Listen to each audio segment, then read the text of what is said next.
Welcome back. Now, India's evacuation mission from Afghanistan has now been officially named Operation Devi Shakti, with 7 evacuation operations conducted till date. Union Minister Hardeep Singh Puri stating that 626 people so far have been evacuated from Afghanistan, with Afghan Sikhs accounting for about 77 in number.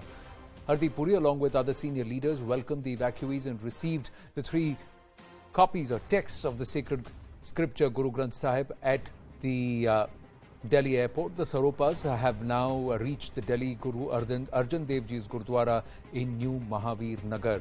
After being rescued from the crisis-hit Afghanistan, Afghan MP Narendra Singh Khalsa spoke to CNN News 18 Shankar Anand and thanked Prime Minister Narendra Modi and the government for all the help. Sir, जिस तरह से पिछले कुछ दिनों का हाल रहा, जिस तरह से अफगानिस्तान से अब भारत आए, आपकी पहली प्रतिक्रिया मैं समझना चाहता हूँ उस दुख, दर्द और जिस तरह से आप अफगानिस्तान से यहाँ पे आए, सब कुछ छोड़ छाड़ के, उसको मैं समझना चाहिए। धन्यवाद थोड़ा असी जब दिल्ली आए तो पहले तो सबसे दिल्ली सरकार और इत्थों दे जड़ी प्रधानमंत्री है सबका शुक्रिया करते हैं, क्योंकि बुरे वक्त जब आते और इंडिया हमारे साथ हमेशा हमारी बाँह पर पकड़ते हैं।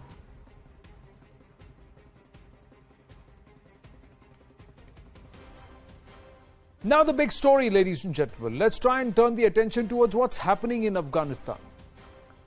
There is still no government in place. The Taliban have now today issued another statement saying that the August 31 deadline remains. But then, where is the big man? Where is Hibatullah Akhundzada, the Taliban supreme leader? 1 week on, Akhundzada is still missing. There is cadre movement. There are press releases in Akhundzada's name. There is rising desperation among cadre to see Akhundzada, but he is missing. And this is where we cue the CNN News 18 exclusive information that we've got courtesy our investigations editor Manoj Gupta, where has he been kidnapped by the ISI or has he been neutralized?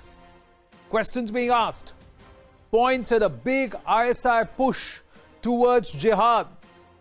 Possibility that he's in Karachi cantonment, in Pak army custody, and that's why perhaps the Pakistanis are holding him to ransom, holding the Taliban to ransom. He's kept in hiding. A third possibility, he's kept in hiding and he may emerge suddenly. That's what intel sources are telling our investigations editor Manoj Gupta, that he may emerge suddenly.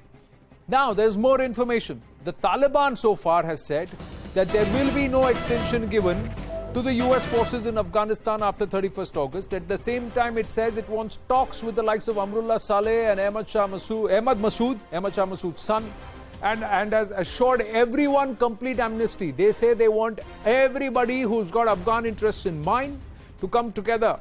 The group says negotiations are happening and they're underway. All Afghans will be included in this. That's what they're saying.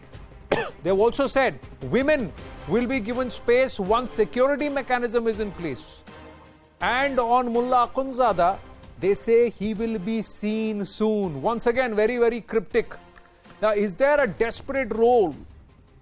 Is Pakistan getting desperate for a role in this entire Afghan pie? Let's try and go to our guests who've been very patiently waiting. I thank them for their patience. Ambassador Parthasarathi is with us, and Lieutenant General KJ Singh is also with us. Let's understand.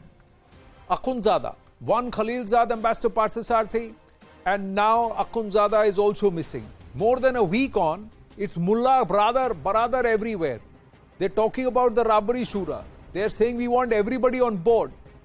But the man who's at the center of it all, the Taliban supreme leader, is not there. Is he being held by the Pakistanis? Look, let us be clear.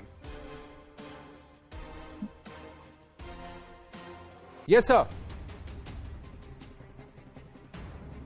Ambassador Parthasarathi, go ahead, please. I can't hear. Can you hear me? Yes, I can. Go ahead, please. Can you hear me? Yes, I can. Go ahead, please. Yeah. Well, let me say this. Mullah Akhundzada is a conservative man. He was brought up by Mullah Omar, who's his logical successor, given the fact he was totally committed to the cause and was supportive of very conservative Islamist measures. Now, that is not the sort of person you present before the Americans. You want to have a slick, modern man. And hence the change. And you've got Mullah Brother. Mullah Brother really emerged after 8 years. He also spent 8 years in jail, jailed by the Pakistanis.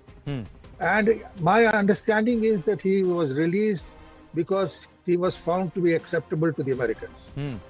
So they got a person who is hardline, realistic to the Taliban cause, to replace Akhundzada. Now, will that replacement be temporary or will it be long term? One can't say.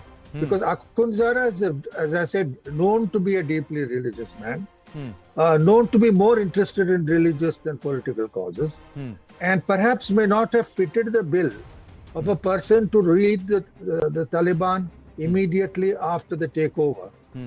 The second issue is about seeking peace talks. I think, yes, the opposition would not be quite prepared to fight at this point in time. I don't know how well prepared the opposition is. And when you talk of the Masood's son, who's now leading, he's young. So this is a sort of carrot thrown at them to come and negotiate. And it's a toss-up of whether they should do it or should not.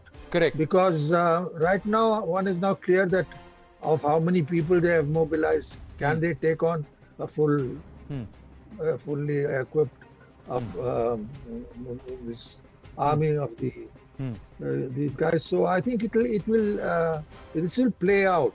Let us see. I think there will be deep discussions within the Afghan resistance themselves. Right. But the fact is that Mr. Masood's son and his successors want to have that indefatigable feeling that. But even in the 90s, we had seen that Panjshir never fell. Panjshir never fell. But General KJ Singh, if I may ask you, are you thinking? Are you considering the fact that perhaps Akhundzada is not even with the Pakistanis? He may perhaps be in Beijing with the Chinese, and that. Anand, what I would feel is that Pakistanis are not only holding Akhundzada. Akhundzada is in their custody definitely at behest of maybe Chinese, but the families of all these top Taliban leaders, they all have sanctuary in Pakistan. They all live in and around Quetta and other such, and some of them even live in heavily guarded houses in Islamabad and other places. So there is a joke that there are so many shuras which are there, Kandahar Shura, Jalalabad Shura, Peshawar Shura, but the ultimate Shura is Rawalpindi Shura. So Rawalpindi Shura has got everybody in its hold, at least of Taliban. And Akhundzada, for him, the role which is increasingly being talked is something like what Ayatollah Khomeini has got in Iran, or what Mullah Omar had, which is the temporal head of the religious affairs. And then at the second level, they are talking of Rahbari Council. Yeah. Now, Rahbari Council is a very dangerous idea because unlike Iran, they are not talking in terms of electing it. There is some talk of 12 members being there, and they say 7 have been decided already. And they are also throwing a carrot to say that Hamid Karzai and Gulbuddin Hikmatyar and Abdullah are members of this. They would be taken in. And then Mullah Omar's son, Mullah Yaqub is there. And there will be few more from the side of Pashtuns or from sides of Taliban. And they may be keeping these 5 berths open because they have to accommodate Ismail Khan at behest of Iran. Yeah. They have to also take some Tajik nominees and Uzbek or Hazara. Right. So all this is playing out. We have to, in my perception, maintain certain kind of strategic patience. Remain engaged where we can. Let this thing play out. because some of these actors are going to discredit themselves. Taliban itself, in my perception, is operating at 3 levels. There is Taliban level 1, which is, you see it in press conferences like at Doha, or you see it in Kandahar, or now we'll also see it in Kabul. They are politically savvy, they are talking the right language, they are giving the correct vibes, trying to find acceptability for this regime in short term. Then there is level 2, which is commanders and all these people, they are also okay. But the most dangerous is what is on the field, Taliban level 3, which are those people taken up from madrasa, nearly child soldiers, brought up to first time to cities like Kabul, to Herat, to Mazar-e-Sharif, soon they'll get there, Jalalabad, Kandahar, and now these people are like living up their life's fantasies. What in Arabic is called Ganmaya, or the Mal Ganmaya, the booty of the war. That's why you see them running amok in amusement parks, commanding vehicles from embassies. So we have to be very careful. It is wait and watch. But all leverages will have to be applied to work out a nizam or a system which is contemporary. It cannot be a nizam of 7th or 8th century, which is what is spoken in some formulations. They have to get contemporized, they have to be inclusive, and they have to give space to women. That's what I like to say. Well, thank you, sir. Thank you for your inputs, and very interesting perspective that they're trying to create a Rahbari council which is going to be very dangerous, and you're saying 7 or 8 of these positions are filled. But the fact of the matter is, where is Akhundzada? Is he with the Pakistanis, and are they going to have a very strong sphere of influence, or is there a larger game maker or a puppeteer at play, and that is China? We'll have to see how things unfold. Thank you very much, Ambassador Parthasarathi and Lieutenant General KG Singh. With that, we call it a wrap with this edition of The Right Stand. Stay with us. Brass Tacks with Zaka right now.